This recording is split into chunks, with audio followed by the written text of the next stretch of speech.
Pinasok ng baha ang isang bahay sa Palimbang Sultan Kudarat dahil sa malakas na buhos ng ulan. Ayon sa isang residente, halos 3 oras tumagal ang ulan. Binahari ng isang kalsada sa General Santos City, mabagal ang patakbo ng mga sasakyan bilang pag-iingat sa baha. Dahil din sa malakas na ulan, bumagsak ang puno ng akasya sa Camp Sionco Elementary School sa Dato Odin Sinsuat, Maguindanao del Norte. Bumagsak ang puno sa kisame ng magkatabing principal's office at school clinic. Nabasa ang mga gamit sa loob at nagkaroon din ng mga bitak ang pader. Suspendido ang klase sa naturang eskwelahan. Pinagpuputol na ang bumagsak na akasya para maialis ito. Nagka-landslide naman sa Jose Abad Santos, Davao Occidental.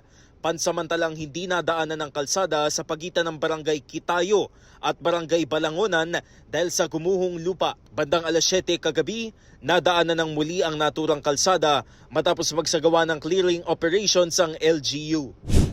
Nagmistulang lawa naman ang isang taniman ng niyog sa Barangay San Isidro.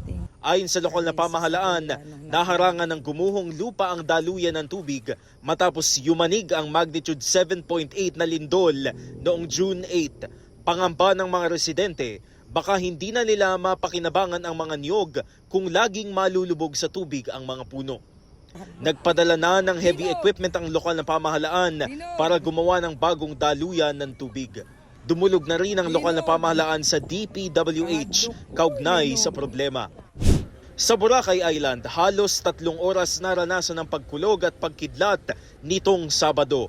Pinayuhan ng mga residente at turista na iwasan munang lumabas. Ayon sa Pag-asa, hanging habagat na hinahatak ng Bagyong Francisco ang nagpaulan sa Visayas at Mindanao nitong weekend. Ito ang unang balita. Gabriel Gonzalez, GMA News.